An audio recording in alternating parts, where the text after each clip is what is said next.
Representative Haley Stevens, a Democrat from Michigan, has said she plans to introduce articles of impeachment against Health and Human Services Secretary RFK Jr.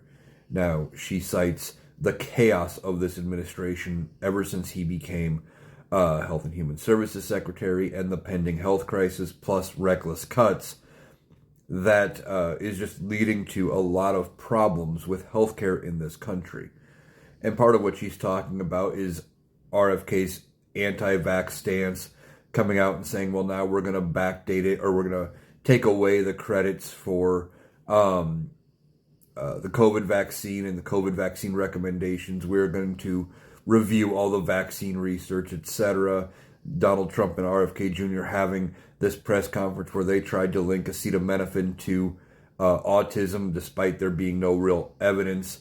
All of that is part of what she's doing. And she potentially could add perjury from RFK Jr.'s confirmation hearing into her claim, because RFK Jr. said during his confirmation that his beliefs about being anti-vax wouldn't get in the way of him doing his job. Yet, since he's been in, he has done nothing but push anti-vaccine rhetoric and trying to find ways to spin vaccines are bad, etc., into the narrative. Now he plans to add autism symptoms or autism itself into a program designed to get compensation for side effects from vaccines, where you can do that versus suing the manufacturer every time.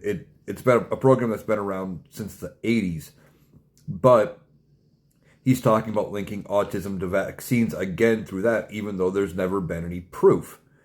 So she is planning to impeach RFK Jr. over this, or introduce articles of impeachment anyway. But will it work? Again, we don't know. There has been some growing concern within the Republican Party that this is going on. They're worried about the link between RFK Jr. and Donald Trump to their own campaigns and their own constituents, as constituents are getting worried about what's going to happen. And of course, we have the rising costs of healthcare, which are partially caused by RFK Jr., but also the cuts from the One Big Beautiful Bill. They may sign on to this to use RFK Jr. as a scapegoat. Now, they only need a few members of the House to pass it. Then they would need help in the Senate. But there's also been some concern from senators about RFK Jr. So if this goes through the House, we don't know what will happen in the Senate. He could be removed. This won't be a quick process, but the first steps are already underway.